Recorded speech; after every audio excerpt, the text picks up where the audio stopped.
All right, welcome everyone. We are Semblance of Sanity. I'm Caleb. I'm Jacob. And we're here for Koyomimonogatari, episode 6. 6. Now, which girl are we going to get focused on for this episode? Is it Well, going to be the Fire Sisters. Hopefully. Yeah, I mean, that would be cool. If it was And Shinobu, if not, I wore my Hanekawa shirt. Shinobu. Yeah. Mm-hmm. I think, though, that it makes sense for them to go into Nisei stuff. Yeah, I think that does make a lot of sense. One of the Fire Sisters. Both. Potentially both. Karin was focused on first, That's so true. it would make sense for that to be a thing. And if that's the case, maybe we'll get, a little scene for like post-toothbrush or something like that. You never know. Yeah. You never know. Yeah. Are you sure you don't have a slight oral fixation, though, if you're... I'm pretty sure. I'm pretty sure. All right, sure. I have other fixations. So y'all, without further ado, let's get into this.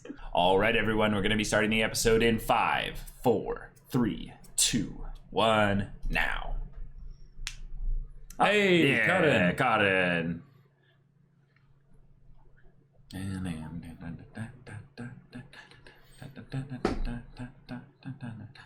Although that is interesting then, because, I suppose Shinobu did kind of get pushed back quite a bit in getting arc focus.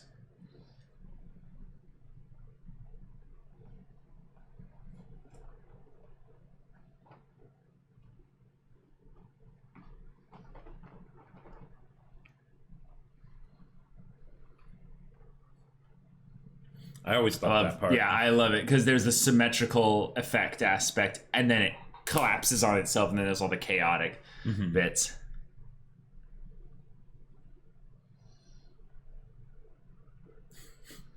Also, one of the tricky things in anime is making characters that, don't have a base model that's, very similar to all the other characters, Oh. And yet, in a family's case, like the Araragi family, you kind of want that. And and you can kind of tell. And there's exactly. I'd say specifically with Karin, you can tell really well that she's related to Araragi, like to Koyomi, yeah.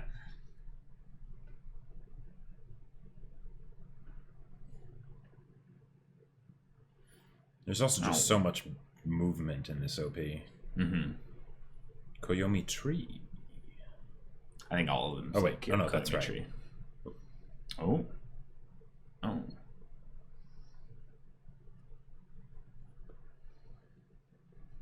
Ah.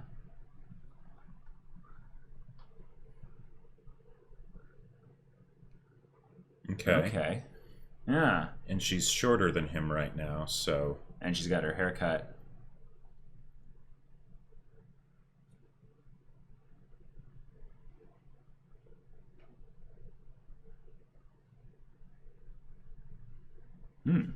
Okay. So we're starting off... Oh, okay, gotcha. Go back a little bit. All right. Cool. Oh my god. My boobs, that's what's up.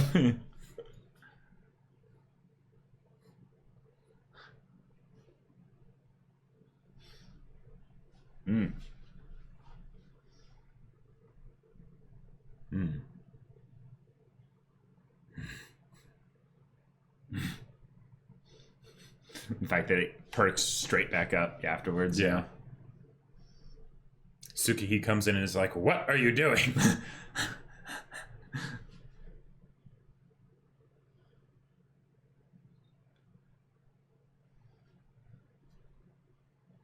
Oh my god.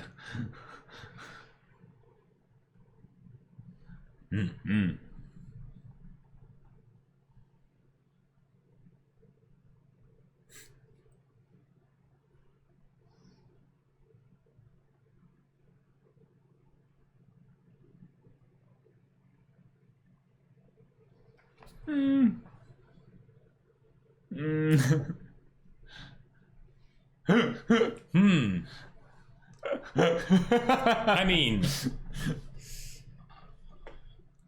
he's got quite a bit going in his head other than boobs, Yeah.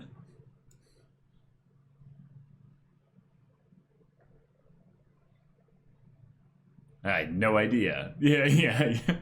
I need to brush my teeth. No. Nice, nice. Oh! Oh! Wow. Okay. Wow. Jeez.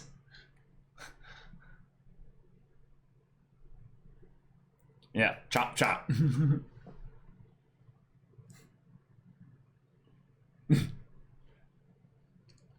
No, that's not necessary. Yeah, he's just done. Yeah. It's like, did you want to bucks? Yeah. Yeah.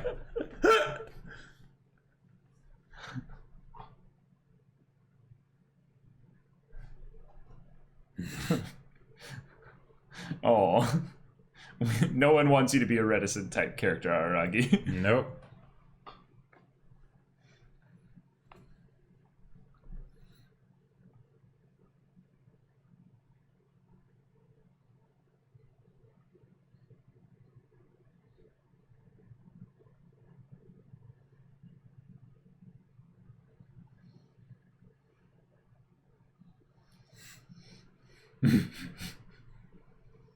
Discovered a tree.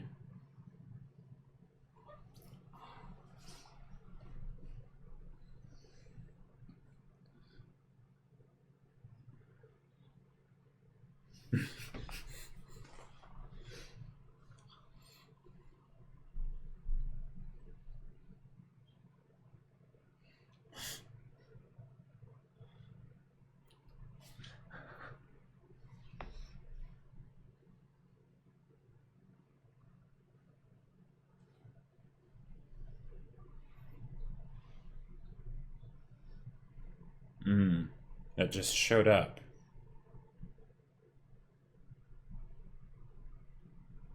And you only just now noticed it Right. because it was now, big enough, which means that you guys just don't frequent there, probably. Right. Oh, that's interesting. The shadow makes Karen look like Araragi.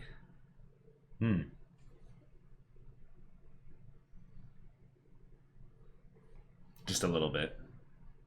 With the hair. Yeah, but a tree doesn't grow that fast, so... Yeah.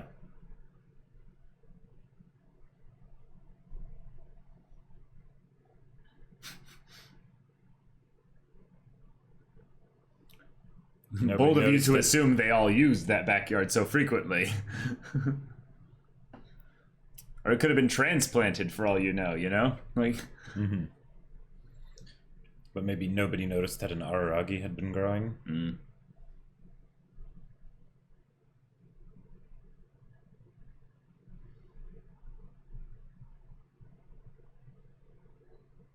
Ah. Okay.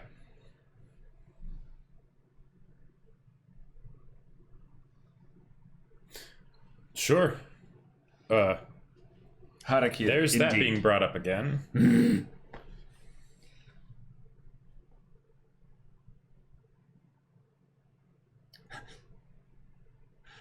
They all just moved on and were like, no. Oh. Yeah. Koyomi tree, and they're chopping it down, okay?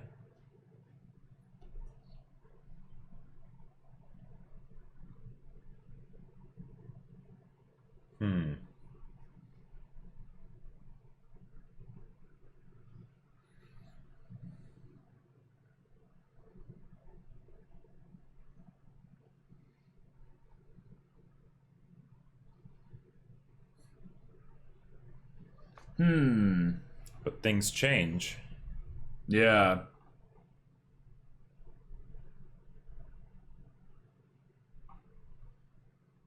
Cool. His shadow's coming out of the tree, kind of.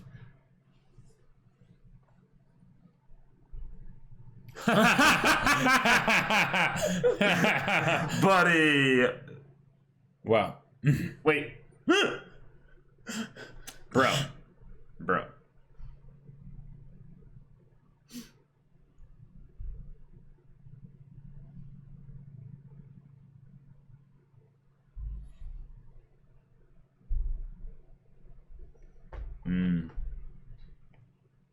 Yeah, it's absolutely terrible.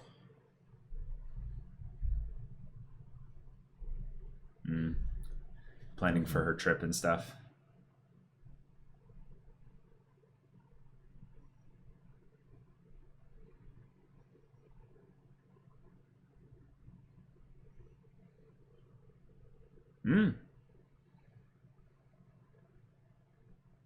It pops out to you, yep.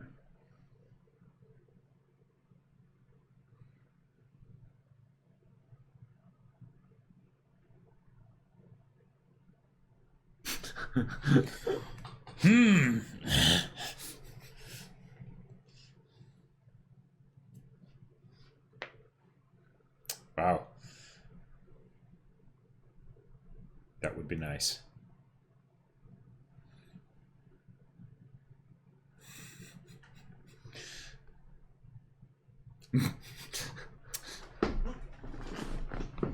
Please tell us.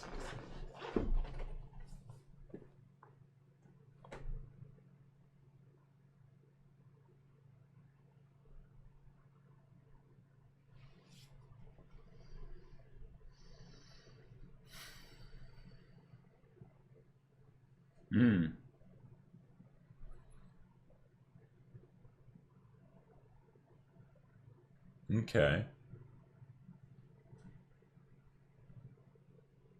Right. Once it's run its course, basically. And maybe that's kind of what's been happening with Araragi.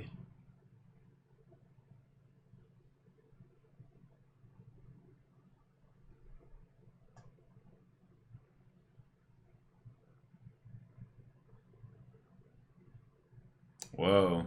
Cool. Oh. Nice. Oh. I'm showing there's some... Araragi climbing.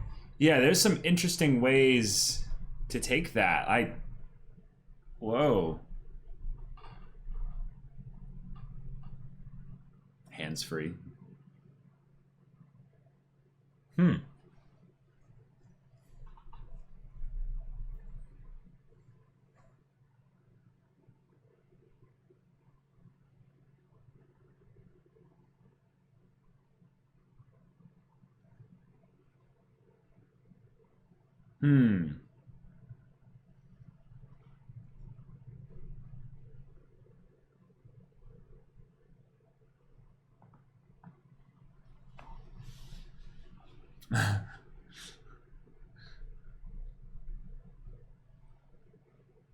Wow.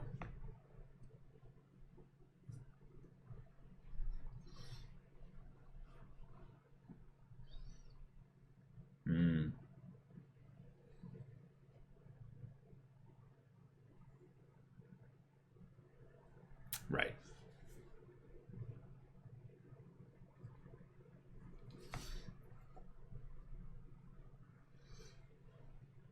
She's all ready to leave. For now, that old tree's life was tethered.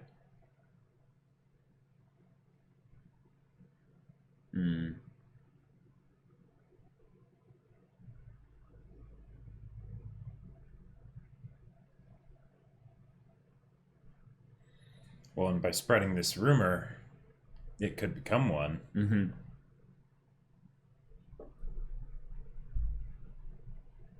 Right. Nothing's impossible.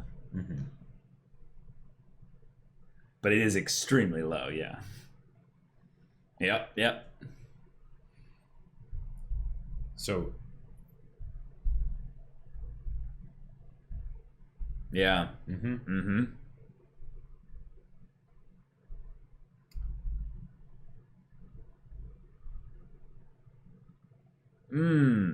What do you think about the tense of that? Watches over those undergoing training. Is it watches over those who are undergoing training, or watches over those while undergoing training? I think it's watching over those who are undergoing training. Right.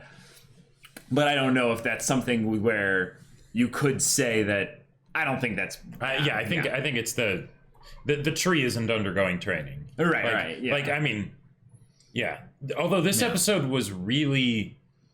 This one did really feel very much like something where they were like, hey, guys, like, Araragi's growth, you know, has been really good. It's been really, you know, fast towards, or maybe in some ways, it's the realization of, as he's coming through with his growth, he's eventually going to, you know, leave because, you know, if he graduates...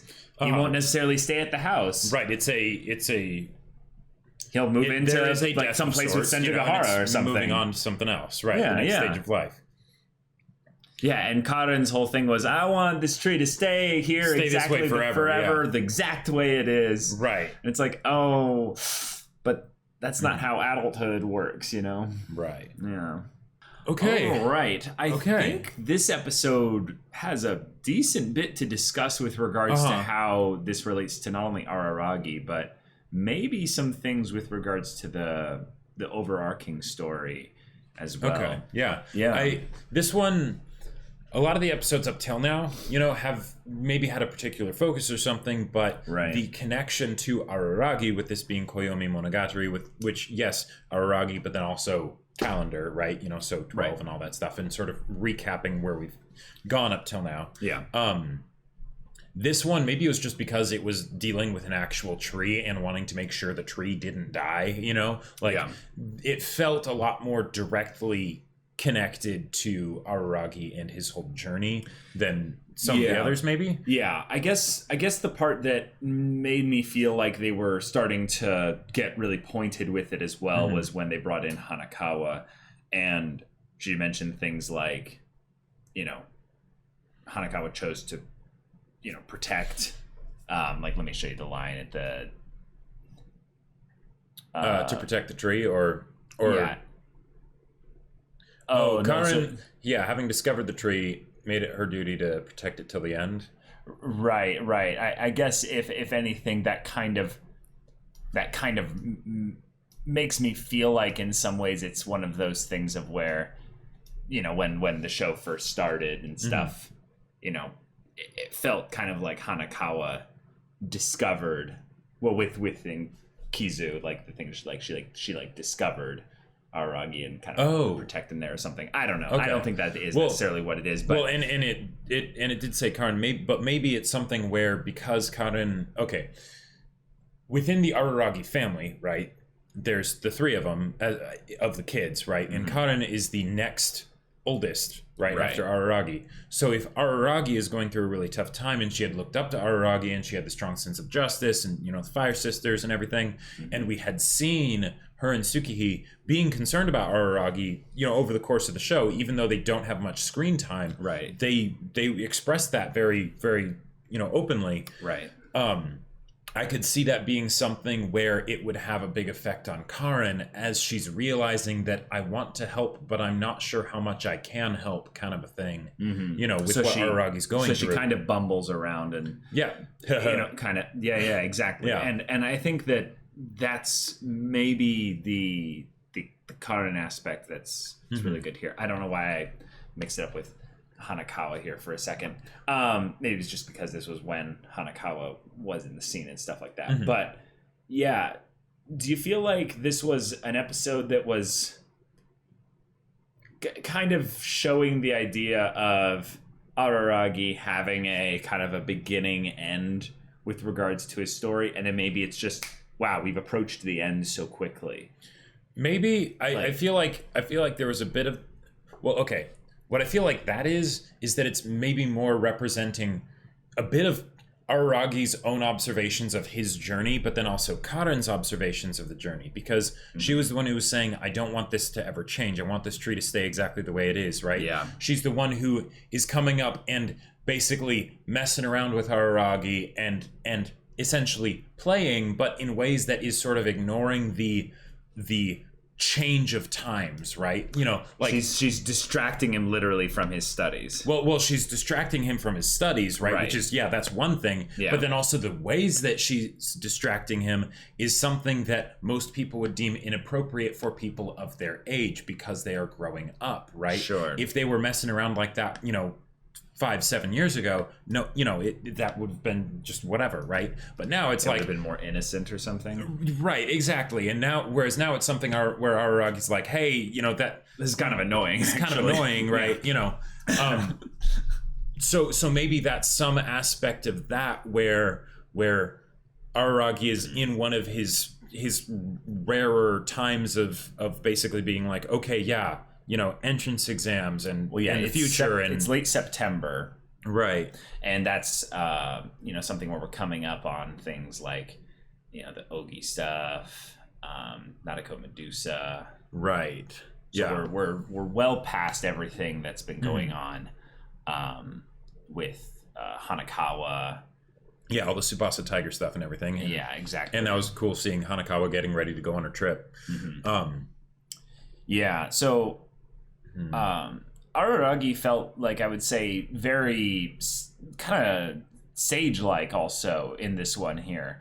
I feel like at times this is something where you can see his big brother nature coming out when his sisters are involved, where he kind of goes, okay, like, right, you're being kind of dumb, little sister, but I care for you, so I'm gonna hear you out what you're gonna say, but can you, like, let's get to the point, right? Like, It's what's that, this thing, it's that familiarity and sort of like, okay, all right, cut to it, like exactly.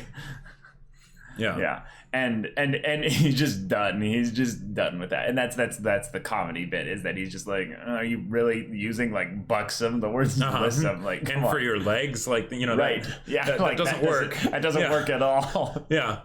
Well, and the fact that, so maybe this is too many levels of indirection, but Karen here is bringing up something to Araragi about how she noticed a tree that she was worried about, right? Now, maybe this is something where it's actually just the tree, and that's it, and Araragi's her older brother, and she's wanting to know what to do, so there you go, right? And he's older than her, so she's going to him for advice. Yeah. But if there's the sort of metaphorical angle on it, I guess, where it's, I'm worried about you, Araragi. I'm coming to you to try and see if, what is a way that I can save this tree? What is a way that I can help you, right? And she's, going through all these sort of more ridiculous ways of trying to, get a response from him. Yeah. And in the end, it's something where the solution that they end up using is a lie, but it's also something where it's a decision to basically, it's a decision that something is of value that wouldn't normally be of value, right? Or be seen as of value. Okay. And pushing, and like it was described as specifically just pushing back the date of when it would be taken down, right? Right, but it wouldn't necessarily become a problem as a tree necessarily. There's no way of knowing necessarily if that's the case. But the pivot that Araragi makes to when he's all like, yes, I will figure this out. Hanekawa, right? Like he's been overtly relying quite a bit on Hanekawa, but in recent stuff, but that was wonderful. Like, yeah, and just like, wait, what? Like, my boobs are all mine already. Yep.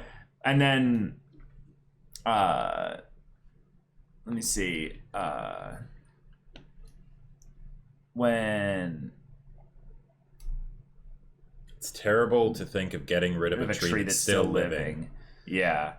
Yeah, without a justifiable reason, though. That's something that I kind of went like, oh, that's something that doesn't necessarily like translate into our current perspective. Comparison and parallels break down a little bit, or the metaphor breaks down at that point. Or just in some ways, like, takes on a new. Well, no, it just shows how scary at one point Hanekawa was.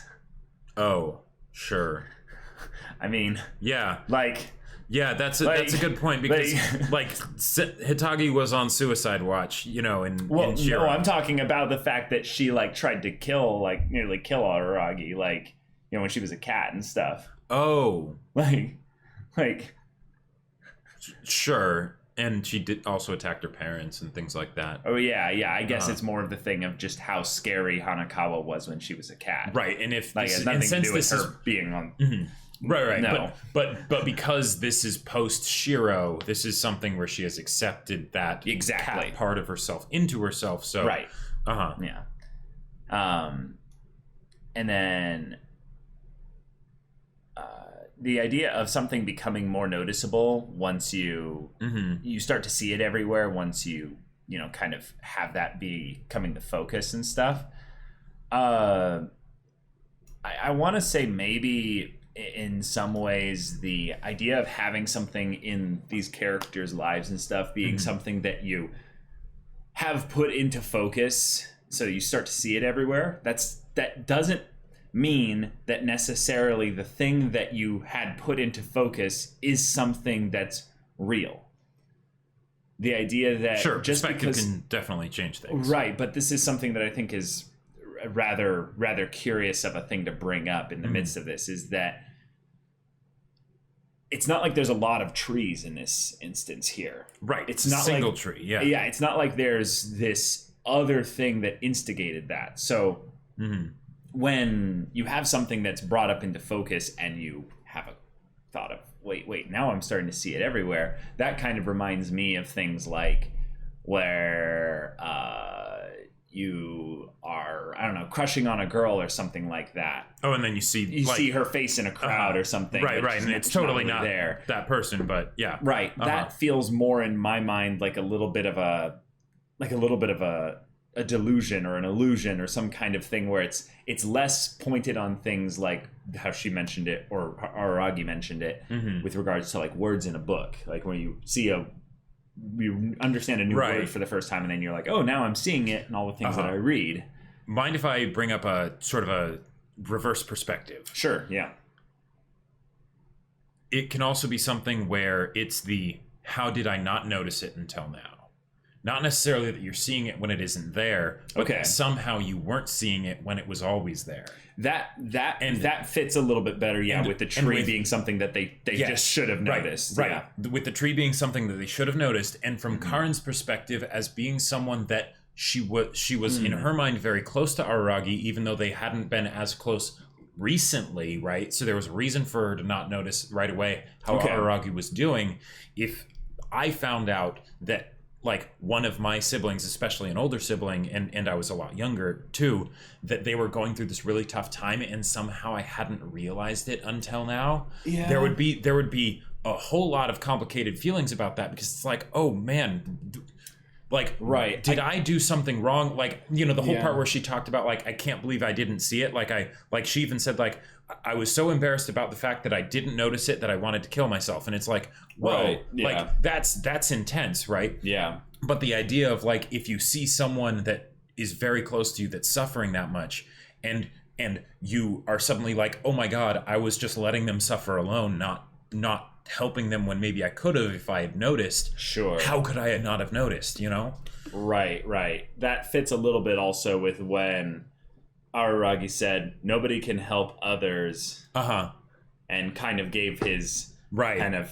regurgitation of Meme, Oshino Meme's thing he gave him in Kizu, and then she got so angry. That was when she flipped out. She flipped out and was like, don't give me that shit, basically. Right. And it's cool because anytime Karin gets that passionate or angry or frustrated in some ways, I think that's usually when she actually starts to get a little bit like right on the nose with specific things. Like, sure, like usually it's her justice thing has been tripped in some way. And that shows in some ways that before that there was some already there was some where the justice was already being pointed at, maybe. So I think you're right. I think you're right that maybe it was something about how did I not notice this. But it also, I guess, is something that fits in with the whole thing of attributing maybe some kind of oddity thing to it, because just because they didn't notice it doesn't mean they have no they didn't see it. It just means that their memory is such that they didn't actually it didn't put stand focus out in there.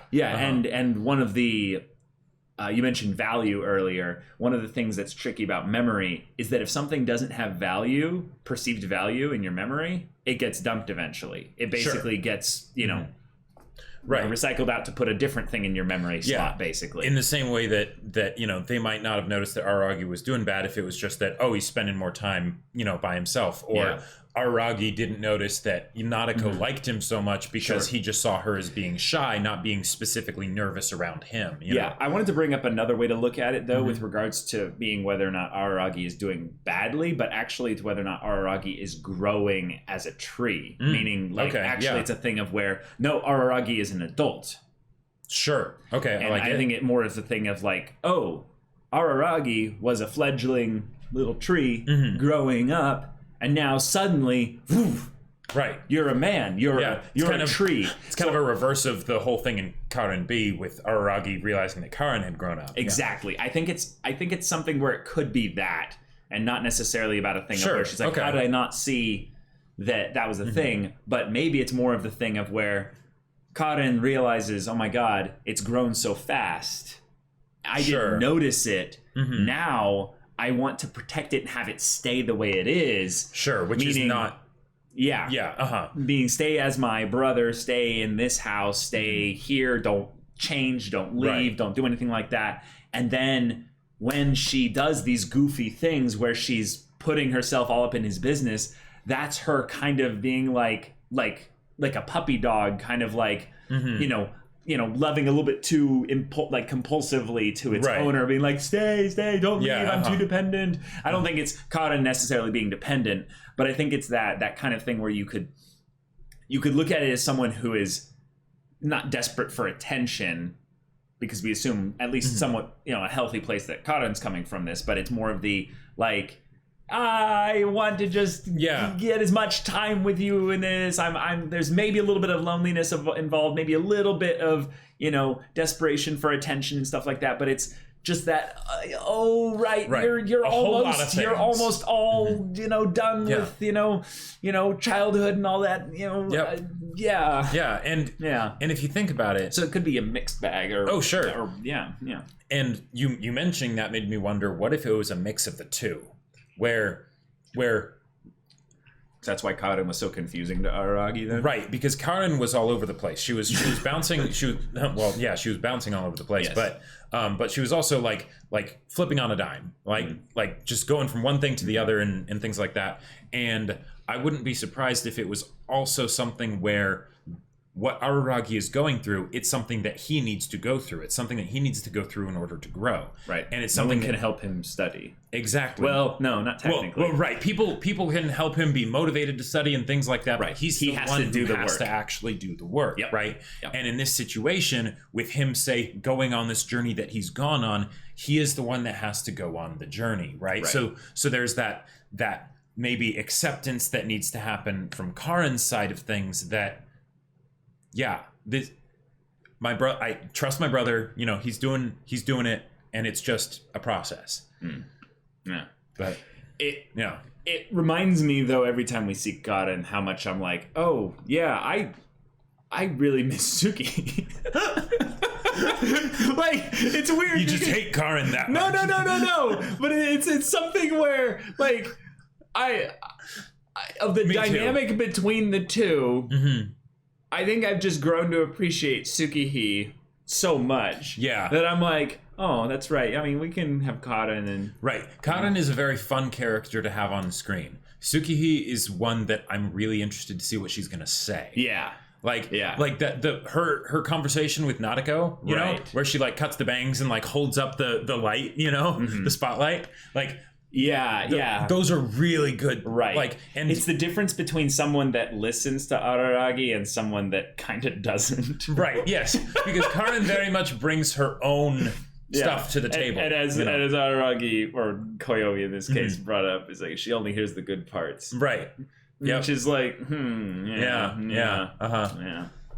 All right, well, y'all, thank you so much for watching this episode's reaction and discussion. If you want to see the next episode's reaction and discussion right now, though, go check out the link in the description below for our Patreon. You can get on early access there, and any level of support gets you access to our Discord, where you can chat with us and the community there about this show, about anime in general, and you can also talk with Jacob about the sci-fi novel that he wrote. Yep. Wrote a sci-fi novel called Battle Lines. It's pretty cool, and if you're interested, it's on Amazon. The link is in the description. Yeah, so if any of that interests you, we'll see it there. But until then, we're Semblance of Sanity. I'm Caleb. I'm Jacob. And we'll see you all next time.